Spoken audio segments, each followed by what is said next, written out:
এক গ্রামে রিয়াজ নামে এক ছেলে থাকত। সে ছিল খুবই গরিব, কিন্তু তার স্বপ্ন ছিল অনেক বড়। ছোটবেলা থেকেই তার ইচ্ছে ছিল সে অনেক বড় একজন শিল্পী হবে। রিয়াজ সারাদিন খেতে খামারে কাজ করত এবং রাতের বেলা সে চাঁদের আলোতে বসে ছবি আঁকত। হাতের কাছে মাটি, কয়লা যাই পেত তা দিয়েই সে ছবি আঁকত। তার ছবিগুলো ছিল যেন জীবন্ত। প্রতিটা ছবিতে সে তার মনের সব আবেগ ঢেলে দিত। গ্রামের মানুষ তাকে নিয়ে হাসি ঠাট্টা করত।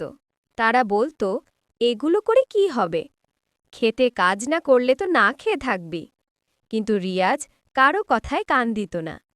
তার মনে শুধু একটাই বিশ্বাস ছিল, একদিন তার স্বপ্ন সত্যি হবে।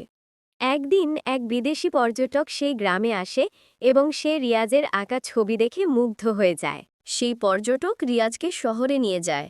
রিয়াজও শহরে গিয়ে অনেক খুশি হয়। সেখানে গিয়ে রিয়াজকে ছবি আঁকার জন্য প্রয়োজনীয় সব জিনিসপত্র কিনে দেয়। রিয়াজও কঠোর পরিশ্রম করে। কিছুদিনের মধ্যেই তার ছবিগুলো খুব জনপ্রিয় হয় এবং অল্প সময়ের মধ্যে সে একজন বিখ্যাত শিল্পী হিসেবে পরিচিতি লাভ করে। রিয়াজ তার গ্রামের মানুষদের ভুলে যায়নি। সে গ্রামে ফিরে আসে এবং সেখানে একটি আর্ট স্কুল তৈরি করে। সেখানে সে গ্রামের ছেলেমেয়েদের ছবি আঁকা শেখায়। রিয়াজের গল্প সবার কাছে এক অনুপ্রেরণার উৎস হয়ে ওঠে। এই গল্প থেকে আমরা শিখতে পারি যে কঠোর পরিশ্রম এবং স্বপ্ন পূরণের জন্য দৃঢ় সংকল্প থাকলে কোনো বাধাই আমাদের আটকে রাখতে পারে না।